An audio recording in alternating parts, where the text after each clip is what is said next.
ముద్రగడ పద్మనాభం ఆయనకు రాజకీయాలంటే ఆసక్తి తగ్గిపోతోందా? త్వరలోనే ఆయన పొలిటికల్ రిటైర్మెంట్ ప్రకటించబోతున్నారా అన్నది ఇప్పుడు హాట్ టాపిక్గా మారింది. ఇటీవల ముద్రగడకు వైసీపీ అధినేత జగన్ రాజకీయ వ్యవహారాల కమిటీలో స్థానం కల్పించారు. అయితే ఆయనకు వైసీపీలో కీలక బాధ్యతలు అప్పగించినా ఆయన అంత సంతృప్తిగా అయితే లేరనే టాక్ వస్తోంది. ఎందుకంటే జగన్ తీరుపై ముద్రగడకు కూడా కొంత అసంతృప్తి ఉన్నట్టు తెలుస్తోంది. గత ఎన్నికల సమయంలోనే ఆయనకు ఎన్ని సూచనలు చేసినా పట్టించుకోలేదని, అందుకే ఘోరంగా ఓడిపోయామన్న ఆలోచనలో ఉన్నారట ముద్రగడ. కేవలం కోటరీనే కాకుండా కార్యకర్తలను కూడా పట్టించుకోవాలని, ఎందుకంటే వాళ్లే ప్రజలతో టచ్లో ఉంటారని, వారిని నిర్లక్ష్యం చేయడం వల్లే పార్టీకి తీరని నష్టం కలిగిందనే యోచనలో ఉన్నారట ఆయన. మరోవైపు ఆయన కుమారుడు గిరికి పత్తిపాడు అసెంబ్లీ నియోజకవర్గం వైసీపీ ఇన్ఛార్జి బాధ్యతలను అప్పగించారు. దీంతో తన కుమారుడు యాక్టివ్గా ఉన్నాడని, తనకే అన్ని బాధ్యతలు అప్పగించే యోచనలో ఉన్నట్టు తెలుస్తోంది. అదే సమయంలో తనకు వయసు కూడా పెరిగిపోతుండడం, అలాగే ఇప్పటి రాజకీయాలు కూడా తనకు సరిపడవన్న ఆలోచనలో ఆయన ఉన్నట్టు చెబుతున్నారు సన్నిహితులు. ఇదిలా ఉంటే ముద్రగడది 4.5 దశాబ్దాల రాజకీయ చరిత్ర. ఆయనదంతా పోరాటమే. కాపు ఉద్యమ నాయకుడిగా పేరు తెచ్చుకున్నారు. 1978లో తొలిసారి ఎమ్మెల్యేగా ఎన్నికైన ముద్రగడకు మాట అంటే పడరన్న పేరుంది. ఆత్మగౌరవానికి ఆయన అత్యంత ప్రాధాన్యత ఇస్తారని చెబుతారు. అందుకే రాజకీయాల్లో సీనియారిటీ ఉన్నా కానీ ఆయన కీలక పదవులు మాత్రం అందుకోలేకపోయారని అంటుంటారు. గోదావరి జిల్లాల్లో ఆయనకు మంచి పేరుంది. అయితే ఆయన అధికార పార్టీలో ఉన్నది చాలా తక్కువనే చెబుతారు. ఇక ఆయన తాను అనుకున్న దానికోసం ఎంతకైనా వెళ్తారట. ఆయనకున్న ఆ పట్టుదల వల్లే కొన్ని విజయాలు కూడా దక్కాయి. అయితే ఎక్కువసార్లు ఇబ్బంది పడ్డారు కూడా. ఇక ఆయన 2024 ఎన్నికలకు ముందు జనసేనలో చేరాలని అనుకున్నారు. అయితే ఏం జరిగిందో ఏమో కానీ వైసీపీలోకి వచ్చారు. ఆనాడు అలా జరగకపోయి ఉంటే ముద్రగడ రాజకీయమే వేరేగా ఉండేది అన్న చర్చ కూడా ఉంది. ఇక వైసీపీలో చేరిన ముద్రగడ 2024 ఎన్నికల్లో తనకు అప్పగించిన బాధ్యతల విషయంలో చిత్తశుద్ధితో పోరాడారు. కానీ రిజల్టే చేదుగా వచ్చింది. ముద్రగడకు బాగా పట్టుంది అని చెప్పుకునే పిఠాపురంలోనే వైసీపీకి ఘోరమైన ఫలితం దక్కింది.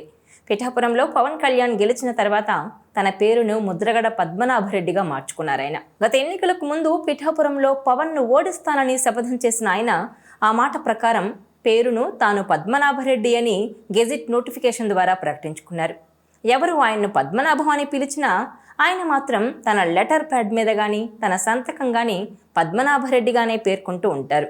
అలా అధికారికంగా 7 పదుల వయసులో ఆయన పేరును మార్చేసుకున్నారు. తాను మాట అన్నాను కాబట్టి చేస్తాను అని తన పేరు చివరన రెడ్డి అనే ట్యాగ్ను తగిలించుకున్నారు. ఇదిలా ఉంటే ముద్రగడ వైసీపీలోనే కొనసాగుతున్నారు. ఇటీవల జగన్ ప్రకటించిన పీఏసీలో 33 మందిలో గోదావరి జిల్లాలకు సంబంధించి ముద్రగడ పద్మనాభానికి కీలక పదవి ఇచ్చారు. ఈ విధంగా చేయడం ద్వారా జగన్ తనదైన రాజకీయ వ్యూహాన్ని రచించారని అంటున్నారు. అలా కీలక పదవి ఇవ్వడం ద్వారా ముద్రగడ నుంచి భారీ రాజకీయ లాభాన్నే జగన్ కోరుకుంటున్నారని చెబుతున్నారు. ముద్రగడ అంటే ఈ రోజుకి ఒక బ్రాండ్ ఉంది. ఆయన అంటే ఒక బలమైన సామాజిక వర్గం తమ గుండెల్లో పెట్టుకుంటుంది. ఆయన్ను ఆరాధ్యుడిగా చూస్తుంది. అయితే 2024లో కూటమి ప్రభంజనం సృష్టించింది. ఆ 2029 ఎన్నికల్లో గెలుపే లక్ష్యంగా వ్యూహాలు రచిస్తోంది వైసీపీ. అందులో భాగంగానే గోదావరి జిల్లాల్లో బలమైన సామాజిక వర్గాన్ని ప్రసన్నం చేసుకునే పనిలో వైసీపీ అధినాయకత్వం పడిందని, అందుకే ముద్రగడను ముందుంచి గోదావరి జిల్లాల్లో వైసీపీ రాజకీయాన్ని చేస్తోందని అంటున్నారు. ఇప్పటికే ఆయన కుమారుడు గిరికి పత్తిపాటు అసెంబ్లీ నియోజకవర్గం వైసీపీ ఇన్ఛార్జి బాధ్యతలను అప్పగించిన వైసీపీ రానున్న రోజుల్లో ముద్రగడ సేవలను మరింతగా కోరుకుంటోంది. మొత్తం మీద పోయిన చోటనే వెతుక్కోవాలన్న పాత రాజకీయ సూత్రాన్నే జగన్ కొత్తగా అమలు చేయబోతున్నారని అంటున్నారు.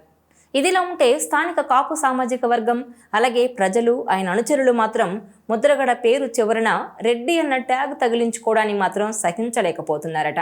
కాపుల కోసం పోరాడి వారి కోసం రాజకీయంగా తన పదవులను సైతం వదులుకొని నిలబడిన ముద్రగడ సొంత కులాన్ని పక్కన పెట్టి మరీ రెడ్డి ట్యాగ్ తగిలించుకోవడం ఏంటని ఆవేదన వ్యక్తం చేస్తున్నారట.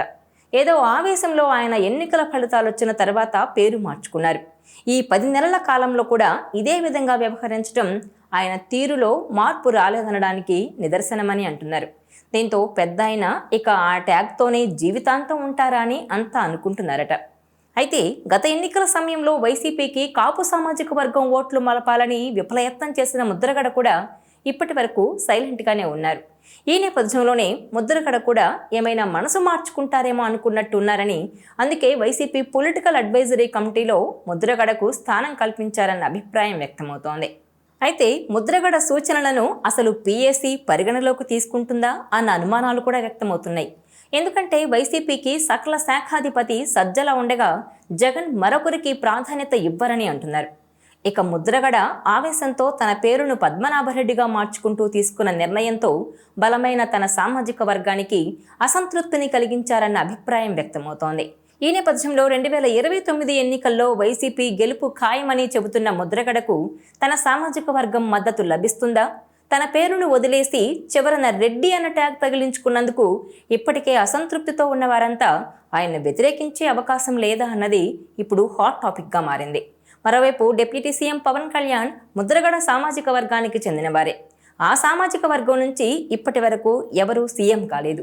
దీంతో వారంతా పవన్ కళ్యాణ్ సీఎం కావాలని కోరుకుంటున్నారు.